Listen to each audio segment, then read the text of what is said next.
Some secrets start with a whisper, subtle, almost innocent. But before you know it, they turn into storms that leave nothing but destruction in their wake. This is the story of a woman who crossed a line she never thought she would. A moment of weakness that spiraled into an affair with the one person she trusted to keep her world steady. It began with lingering glances, unspoken tension, and a confession that changed everything. But what happens when forbidden passion threatens to unravel the life you've built? It started like any other morning, calm, predictable, deceptively ordinary. The soft hum of the city outside my window, the golden streaks of sunlight breaking through the curtains, the distant chatter of birds. Everything felt untouched, unshaken. But beneath that illusion of normalcy, something had already begun to shift. I sat in the back seat of the car, scrolling through my phone, my mind only half present. My fingers moved across the screen, but I wasn't really reading anything. Instead, my thoughts drifted, like they had been for the past few weeks, towards something, or rather, someone I shouldn't have been thinking about. Daniel had been our family's driver for years, reliable, professional, always polite. I had never once thought of him as anything more than the man who held the door open for me, who drove me to appointments, who made sure I got home safely. He blended into the background of my life, until recently. Something about him had changed, or maybe something in me had.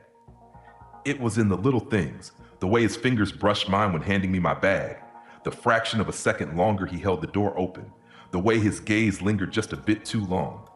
At first, I convinced myself I was imagining it, that I was reading into things that weren't there. But the more I tried to ignore it, the more undeniable it became. And then there was his presence, commanding yet effortless. He wasn't like other drivers. He had an easy confidence about him, the kind that made people notice. Tall, broad-shouldered, with dark eyes that seemed to see right through me. His voice was smooth, steady, and when he spoke, it felt like he wasn't just talking, he was studying me. I told myself it was harmless, that nothing was actually happening, that I was just overanalyzing meaningless moments. But deep down, in a part of me I wasn't ready to confront, I knew the truth. The line between what was appropriate and what wasn't was growing thinner with every passing day. That morning, as Daniel maneuvered the car through heavy traffic, the silence between us stretched, thick and charged. There was nothing unusual about the way he drove, nothing inappropriate about the way he glanced at me through the rearview mirror. But still, my heart pounded in a way it never should have. I didn't know it then, but that was the last morning I'd ever be able to call myself innocent, the last moment before everything changed. The traffic was unbearable, inching forward at a pace that made every second stretch endlessly. The silence in the car, once a comforting background noise, now felt like something else, something thick, charged with an energy I couldn't name. The soft purr of the engine, the occasional honk from frustrated drivers outside, the rhythmic tapping of my fingers against my phone screen, all of it felt like a flimsy barrier against the tension growing between us. Then Daniel spoke. "You've been quiet today," he said, his voice smooth, steady, almost casual. Almost. I glanced up, startled by the sudden break in silence. Our eyes met in the rearview mirror, and something flickered in his gaze. Something unreadable, something that made my pulse stutter. "Yeah, I'm fine," I said quickly, forcing a smile, as if that would somehow smooth over the uneasy pull tightening in my chest. "Just tired." He didn't look away immediately. His fingers flexed around the steering wheel, his jaw tightening ever so slightly before he finally turned his attention back to the road. "You work too hard," he said softly. "You deserve a break." It was a simple statement, harmless on the surface, but there was something beneath his words, something deeper, something that wrapped itself around me and refused to let go. I shifted in my seat, suddenly hyper-aware of the space between us. The enclosed cabin of the car felt smaller, warmer. My palms felt clammy, and I clenched them into fists, willing myself to shake off whatever this was. When we finally reached my destination, relief flooded me. I reached for the door handle, eager to escape the strange tension clinging to the air. But just as I was about to step out, Daniel's hand brushed against mine. A jolt of something sharp, electric, shot through me. "Wait," he said, his voice lower now, quieter, almost hesitant. "There's something I need to tell you." My breath hitched. I didn't turn to face him fully, but I felt it, the shift, the weight of whatever was coming. "What is it?" I asked, my voice barely above a whisper. He hesitated, and for a moment I thought he might change his mind. But then his gaze locked onto mine and everything changed. "I've been thinking about you," he admitted, his voice thick with something I wasn't ready to name. "More than I should." The world around me blurred. My heart pounded so loudly I was sure he could hear it. This wasn't happening. This couldn't be happening. "You shouldn't say things like that," I whispered. But even as I spoke, my body betrayed me, frozen in place, unwilling to move away. He exhaled, his fingers tightening slightly around my wrist, his grip gentle yet firm, grounding me in a moment I knew I should have ended already. "Don't say no yet," he murmured. "Not until you hear me out." A war raged inside me.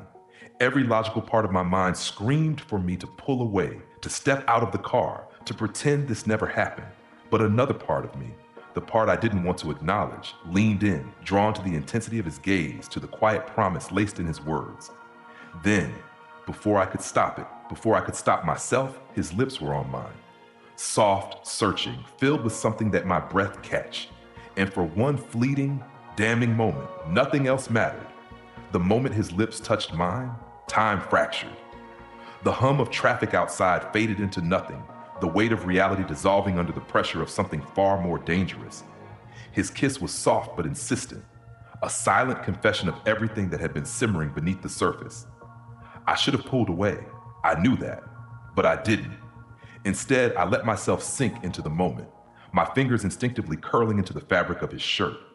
His hands, warm and steady, cupped the side of my face, his touch igniting something deep within me, something I had convinced myself didn't exist. It wasn't just attraction, it was longing. And that terrified me. As suddenly as it started, I forced myself to pull away. My breath came in shallow gasps, my heart hammering against my ribs like a warning bell. "This is wrong," I stammered, though my body betrayed me by leaning forward as if drawn to him by an invisible force. Daniel's gaze never wavered. He reached up, his fingers brushing against my cheek in a way that made my skin burn. "I know," he whispered, his voice laced with both regret and defiance, "but I can't pretend anymore. I need you to know how I feel." His words sent a tremor through me. This wasn't a mistake. It wasn't a fleeting impulse. He had thought about this, about me. And worse, I had thought about him too. "Daniel, this is dangerous," I said, my voice barely above a whisper. "If anyone finds out," "They won't," he interrupted, his tone confident, reassuring. "This stays between us." The way he said it, so sure, so certain, made it sound almost easy. As if this wasn't the beginning of something we could never take back. As if this wasn't the start of an unraveling. I knew better, but when his lips found mine again, I let go of reason. The spiral into secrecy.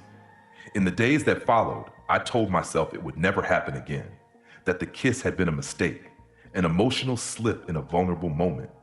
But the words felt hollow, even as I whispered them to myself at night. Daniel wasn't making it easy to forget. His presence loomed in the spaces between moments, the way his fingers brushed mine when handing me my bag, the way his gaze lingered in the rearview mirror. The stolen glances turned into whispered conversations. The whispered conversations turned into late-night messages, always disguised as something else. "Just wanted to check if you got home safe." "Long day? You seem tense today. Wish I could see you right now." Each message chipped away at my resistance, pulling me deeper into something I had no business being part of. Then one evening, he took it a step further. I had just gotten home, the exhaustion of the day weighing heavy on me, when my phone buzzed. "Daniel, I needed to see you." My fingers hovered over the screen. I should have ignored it. I should have reminded myself of the lines we had already blurred too much. Instead, I typed back one word: "Me too." Minutes later, there was a knock at my door. Crossing the line, I hesitated before opening it, my hand gripping the doorknob as if I could still stop what was about to happen. But the moment I saw him, standing there, eyes dark with longing, body tense with restraint, I knew there was no turning back. Without a word, I stepped aside, letting him in. The air between us was thick, charged with an unspoken understanding. "I tried to stay away," he admitted, his voice rough, "but I can't." I swallowed hard, my pulse thrumming beneath my skin. "Neither can I whispered. The distance between us disappeared in an instant. His hands were on my waist, his lips on mine, and for the first time in years, I felt something I hadn't even realized I was missing. Want, passion, freedom, everything else. My marriage, my promises, my morals faded into the background. For the first time in my life, I let myself fall. And I didn't care about the consequences. The morning after, the house felt eerily quiet. The sheets beside me were cold, the space where Daniel had been now empty. For a brief second, I let myself believe it had all been a dream, just another passing fantasy that would disappear with the rising sun. But then I saw it. A small, folded note on the nightstand. My fingers trembled as I reached for it, my heartbeat drumming in my ears. The words were simple, yet they carried the weight of something far heavier than I was ready to acknowledge. Thank you for last night. I'll never forget it. I exhaled sharply, my stomach twisting into knots. The thrill of the night before, the passion, the reckless abandon, was gone, replaced by a sinking feeling that settled deep in my chest. What had I done? I wanted to tell myself it had been a mistake, that it would never happen again. But deep down, I knew better. Because even as I sat there, gripping that note with shaking hands, part of me was already waiting for the next time. Over the next few weeks, Daniel and I fell into a dangerous rhythm, one that neither of us could bring ourselves to break. Our encounters became more frequent, more reckless. He lingered longer after dropping me off, his fingers brushing against mine just a little too long. Late night texts turned into late night visits. Every touch, every stolen moment sent an intoxicating rush through me. But with every secret meeting, the guilt grew. I found myself avoiding my husband's gaze at the dinner table, flinching when he reached for my hand. His voice, once familiar and comforting, now felt distant, like an echo of a life I had once lived. Then one evening, as I sat across from him, pretending to listen to his stories from work, he suddenly paused mid-sentence. "Are you okay?" he asked, his brow furrowing with concern. "You've seemed different lately." My heart pounded so hard I thought he could hear it. "I'm fine," I lied, forcing a smile. "Just tired." He studied me for a moment longer, as if searching for something just beneath the surface, and for the first time since this started, fear crept in. The breaking point. It happened on a rainy afternoon. Daniel was driving me home, the windshield wipers moving in slow, rhythmic strokes against the glass. The usual tension between us was there, thick and unspoken, but this time it felt different, heavier. I stared out the window, watching the raindrops race each other down the glass. My thoughts a tangled mess of emotions I could no longer ignore. "We can't keep doing this," I finally said, my voice barely above a whisper. Daniel stiffened beside me, his grip tightening around the steering wheel. "What are you saying?" I turned to face him, my chest aching. "This isn't fair," I continued. "Not to my husband, not to my family, not to us." For the first time since this started, I saw something flicker in his expression, something that looked an awful lot like pain. "I don't want to lose you," he admitted, his voice raw. "You never had me to begin with," I whispered. The words stung, even as they left my lips. A heavy silence settled between us. Finally, Daniel nodded, his jaw tight. "You're right," he said quietly. "We need to stop, before it's too late." But deep down, we both knew it already was. The aftermath. Ending it didn't make the guilt disappear overnight. Every morning, I woke up feeling like a different person, someone I barely recognized, someone capable of betraying the people who trusted her most. I tried to piece my life back together, to mend the cracks that had formed in my marriage. But some cracks once made can never be fully repaired. Looking back, I realized that crossing that line hadn't just been a mistake, it had been a lesson. Temptation is easy, giving in is even easier, but real strength is in choosing what's right, even when it's the hardest thing in the world to do. In the weeks that followed, I tried to return to normal, but the truth lingered like a shadow I couldn't escape. Each morning, I woke up hoping the weight in my chest would be lighter, that the guilt gnawing at my conscience would fade. But some things don't simply disappear. I spent more time with my husband, forcing myself to be present in our conversations, to laugh at his jokes, to listen when he spoke. But no matter how much I tried to repair what I had broken, something between us had shifted. There was a distance now, invisible yet undeniable, a space neither of us acknowledged, but both of us felt. One evening, as we sat across from each other at dinner, I caught him staring at me. His eyes, once filled with warmth and familiarity, now held something else: concern, maybe even doubt. "You've been quiet lately," he said softly, echoing Daniel's words from weeks ago. "Is something wrong?" For a split second, I considered telling him the truth, laying everything bare, confessing my sins in the hopes that honesty might somehow cleanse me of them. But the words never came. Instead, I forced a smile and shook my head. "No," I lied, my voice steady even as my heart raced. "Everything's fine." And just like that, I sealed my own fate, accepting the consequences. In the months that followed, I learned to live with the choices I had made. The temptation to reach out to Daniel lingered, but I resisted. I deleted his messages, avoided places I knew I might run into him, and buried myself in the routine of my everyday life. But forgetting wasn't the same as healing. I saw Daniel once, months later, at a cafe. He was sitting by the window, staring into his coffee as if lost in thought. Our eyes met for the briefest moment, and in that split second, 1,000 unspoken words passed between us. Regret, longing, a shared understanding of what we had done and what we had lost. He gave me a small nod, a silent goodbye. I turned and walked away, knowing it was the only choice left. Looking back, I realized that the greatest mistake I had made wasn't in crossing the line. It was in convincing myself that I wouldn't, that I was immune to temptation, that I could play with fire without getting burned.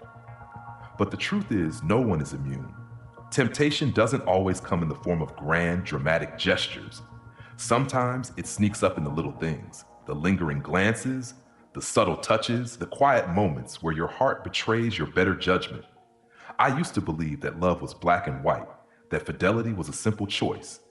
But now I understand that life exists in the in-between, the gray areas where emotions blur the lines between right and wrong. But at the end of the day, choices define who we are, and I had made mine. I wasn't proud of what I had done, but I had learned from it. True love isn't about fleeting passion or stolen moments.